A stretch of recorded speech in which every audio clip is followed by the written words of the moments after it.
پاکستان کا تصور اور پاکستان کی تخلیق کا تحریک خلافت کے ساتھ بہت گہرا رابطہ ہے.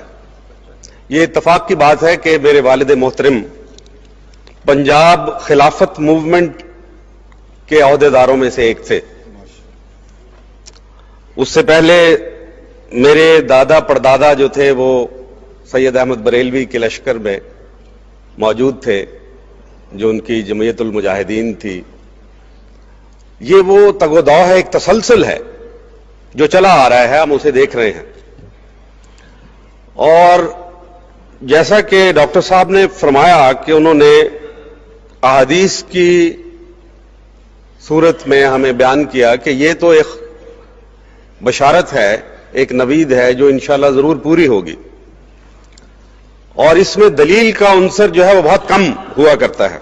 مولانا روم نے کہا تھا کہ گرب استدلال کارے دیں بدے، فخر راضی رازدارے دیں بدے، کہ اگر استدلال دلیل سے لاجیشنز نے اگر دین کے معاملات کو چلانا ہو تو پھر تو فخر راضی جو اپنے وقت کے بہت بڑے لاجیشن تھے وہ معاملات دین کے چلائیں گے. تو یہ تو اپنی جگہ بات مسلمہ ہے کہ دین کے معاملات جو ہیں وہ دلیل کی بنیاد پہ نہیں بلکہ ایمان کی بنیاد پہ چلا کرتے ہیں، فیتھ. اور فیتھ جو ہے وہ ٹرانسینڈنٹل ہوتا ہے، یعنی ماورا ہوتا ہے زمان و مکان سے، ہماری دلیل سے، ہمارے علم سے، ہمارے نالج سے. وہ تو انہوں نے بیان کر دیا، لیکن میں تو کوئی عالم دین نہیں ہوں، میں تو ایک سپاہی ہوں، لہذا میں سپاہیانہ انداز میں کچھ باتیں آپ سے کروں گا. پہلی بات تو یہ ہے کہ تحریک خلافت جب یہاں پہ ختم ہوئی تو خود مسلمانوں کے ہاتھوں ختم ہوئی، کوئی اور اس کو ختم نہیں کر سکتا تھا. علامہ اقبال چلا اٹھے کہ چاک کر دی ترک ناداں نے خلافت کی قبا. 1924 میں خلافت کو ہمارے ہی ہاتھوں ہم نے ختم کیا. کاش کہ آج علامتی طور پہ ہی ایک مرکز ہمارا ہوتا، ہماری مرکزیت ہوتی، تو پھر پاکستان بننے کے بعد اور جو میں واقعات آپ کو بیان کروں گا اس کے بعد جو تبدیلیاں آئی ہیں دنیا کے اندر، تو آج ہمارے ہاتھ میں کوئی بہت بڑی چیز ہوتی، اسی کو ہم بڑھا لیتے، لیکن ہمیں از سر نو آغاز کرنا پڑ رہا ہے. بہرحال اگر 1924 کو ہم ایک نقطۂ زوال کے طور پہ دیکھتے ہیں ملت اسلامیہ کا، تو پھر وہیں سے نشت ثانیہ ہو جاتی ہے.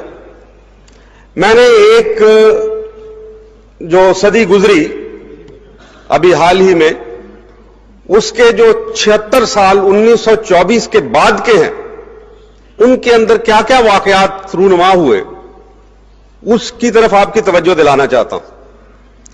خلافت موومنٹ ختم ہوئی، اس وقت تقریباً 18 مسلم ریاستیں تھیں. آج الحمدللہ 56 مسلمان ریاستیں ہیں.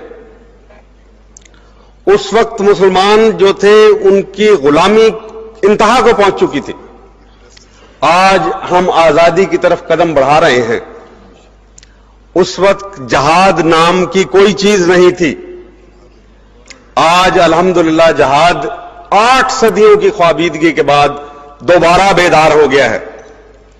اس وقت ایٹمی صلاحیت کی نام کی کوئی چیز ہمارے پاس نہیں تھی. آج اس پاکستان میں ہمارے پاس ایٹمی صلاحیت موجود ہے، اور اسرائیل جو ہے اس کی وجہ سے کانپ رہا ہے. یہ مسئلہ امریکہ کا نہیں ہے، یہ اسرائیل کا ہے جو پاکستان کی ایٹمی صلاحیت کو برداشت نہیں کر سکتا، جہاد کو برداشت نہیں کر سکتا. ان کو معلوم ہے، ان کی اپنی بشارتیں ہیں، آرمیگیڈون جس کو کہتے ہیں کہ وہ ہونا ہے، اور اس لیے وہ اس کے اوپر نظر جمائے، اس کے لیے کام کر رہے ہیں. البتہ ہم ایسا کام نہیں کر رہے جیسا کہ ہونا چاہیے. ان 76 سالوں کے اندر آپ نے دیکھا کہ مسلمانوں کے اندر بیداری پیدا ہوئی، اور سب سے بڑی بات یہ کہ پاکستان معرض وجود میں آیا. ریاست مدینہ کے بعد دوسری ریاست جو اسلام کے نام پہ قائم ہوئی وہ پاکستان، اور اس کی کتنی مماثلت ہے. وہی ہجرت، وہی یہ کہ کسی جگہ کا پتہ نہیں تھا کہ زمین کہاں ہوگی، کون سا علاقہ ہوگا، وہی قسم پرسی کا عالم، وہی اٹیک، وہی حملے. پاکستان بھی حملوں کی نظر کے زد میں رہا ہے اور زد میں ہے ابھی بھی. وہی صورتحال ہمیں درپیش, تقریباً وہی. لیکن کیا نہیں ہے ہمارے پاس؟ نظم نہیں ہے. ان 76 سالوں کے اندر افغانستان میں الحمدللہ ایک چھوٹی سی قوم نے جبے سر و سامانی کے عالم میں جس نے جہاد شروع کیا, ایک سپر پاور کو ٹکڑے ٹکڑے پاش پاش کر کے رکھ دیا. اس سے پہلے بھی یہ قوم, کیونکہ جہاد کی روح وہاں زندہ تھی, اسی صدی میں یعنی 1919 میں جو آخری افغان جنگ انگریزوں نے لڑی, اس سپر پاور کو بھی انہوں نے شکست دی. اس وقت برطانیہ سپر پاور ہوا کرتا تھا. اور اب اللہ کے فضل سے ان کے سامنے کھڑے ہو کے ان کی آنکھوں میں آنکھیں ڈال کے انکار کر دیا ان کی ڈکٹیشن لینے سے, تو یہ تیسری سپر پاور بھی جا رہی ہے اسی قوم کے ہاتھوں پہ. اللہ کی حکمت ہے. میں بعض اوقات اس پہ غور کرتا ہوں کہ تاریخ کے طالب علم اور بالخصوص فوجی تاریخ, عسکری تاریخ کے طالب علم کے طور پہ, کہ 70% جنگیں چھوٹی قوموں نے بڑی قوموں کے خلاف جیتی ہیں.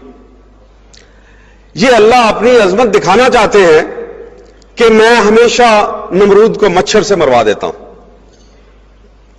جاپان نے رشیا کو مار دیا تھا تو اس کے اوپر بڑا پریس, مغربی پریس نے لکھا تھا جیپ دا جائنٹ کلر, کہ ایک دیو کو مار دیا ہے, ایک چھوٹے سے